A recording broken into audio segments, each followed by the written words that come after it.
show of hands, how many people are feeling anxious right now?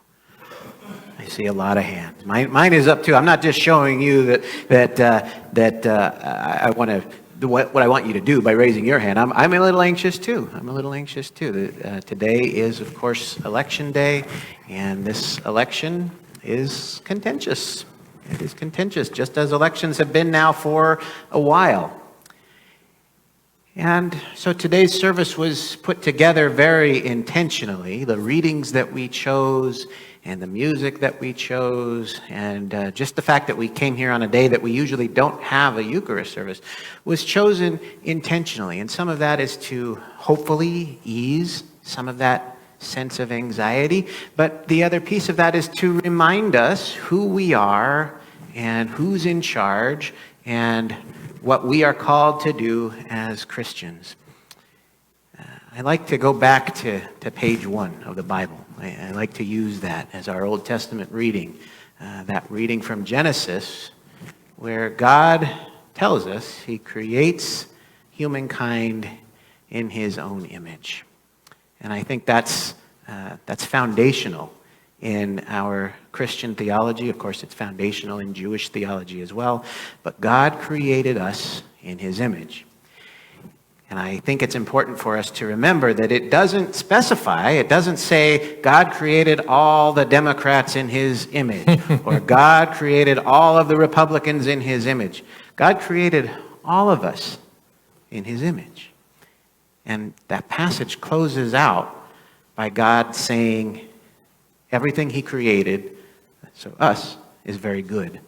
Every one of us is made in the image and likeness of God.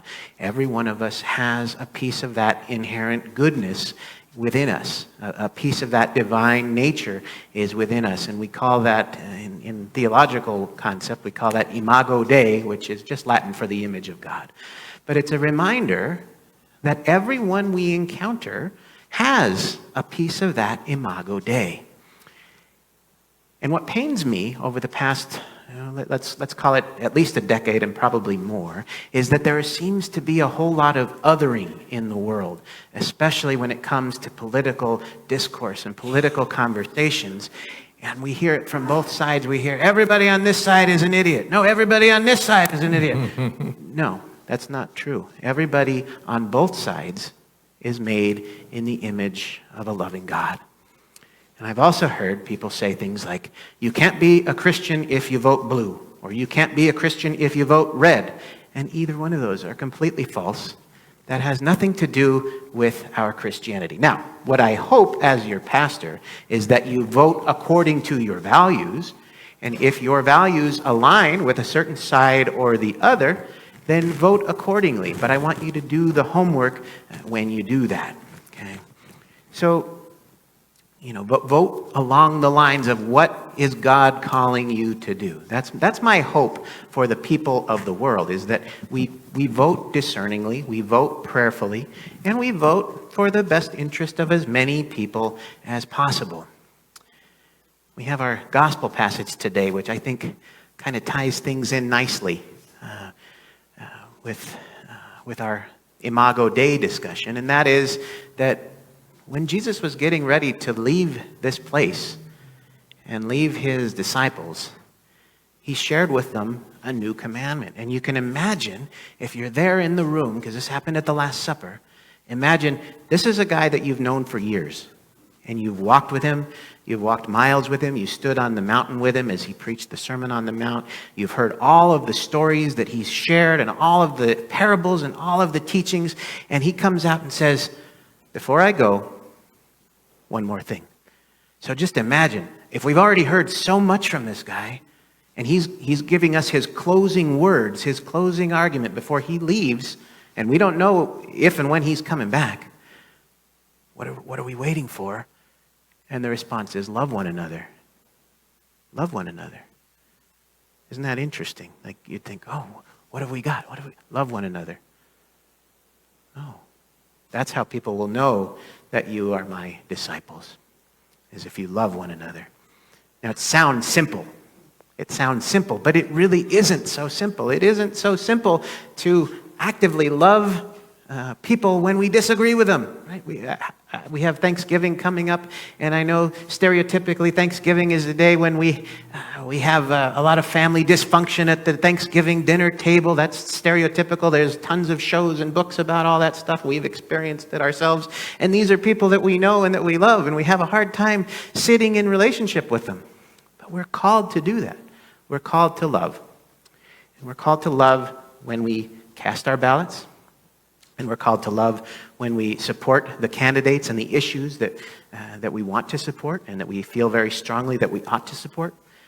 But we're also called to love and to be in relationship with those people with whom maybe we don't see eye to eye.